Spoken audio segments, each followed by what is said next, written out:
I can't believe I'm saying this, but what happened that night changed everything. It was supposed to be a harmless evening, just me, my stepmother, and her friends relaxing in the hot tub. I never expected things to spiral the way they did. But once the drinks started flowing, the air around us became thick with something unspoken, something dangerous. I remember the way she laughed, tilting her head back, her skin glistening with the steam rising around us.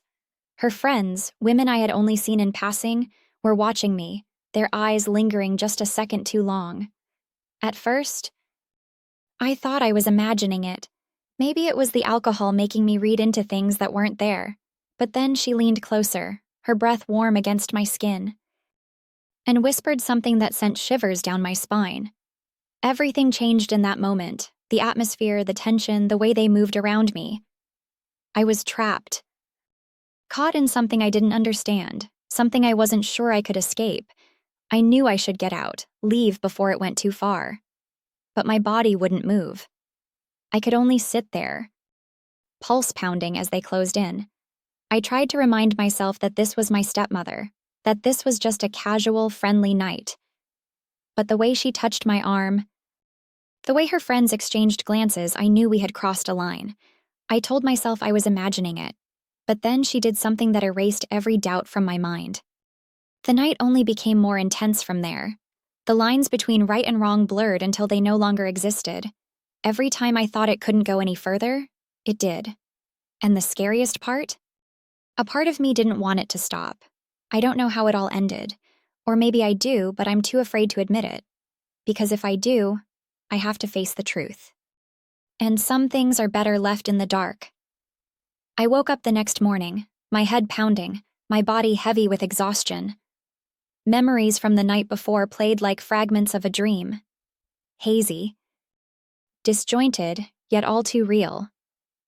I turned to my side and saw my stepmother watching me, her expression unreadable.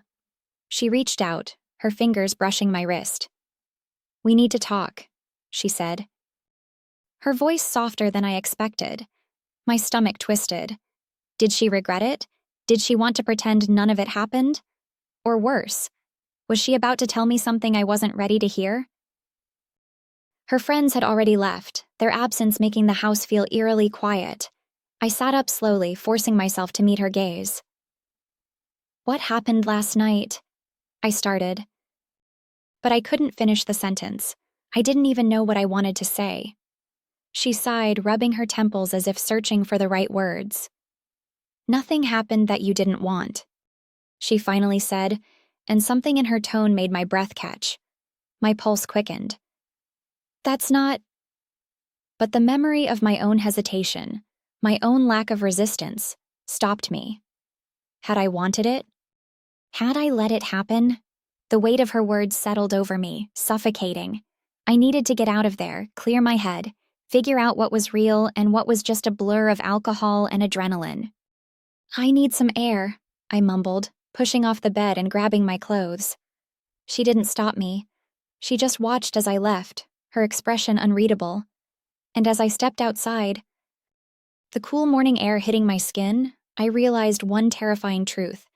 No matter how far I ran, I couldn't escape what had happened. And worse, I wasn't sure I wanted to. I wandered through the quiet streets, my thoughts a tangled mess. I needed clarity, but every step away from that house only deepened my confusion. My phone buzzed in my pocket. I hesitated before pulling it out, my heart sinking when I saw her name on the screen. I shouldn't have answered. I knew that. But my fingers moved before I could stop them. "Are you okay?" Her voice was cautious, uncertain. I swallowed hard. "I don't know." Silence stretched between us.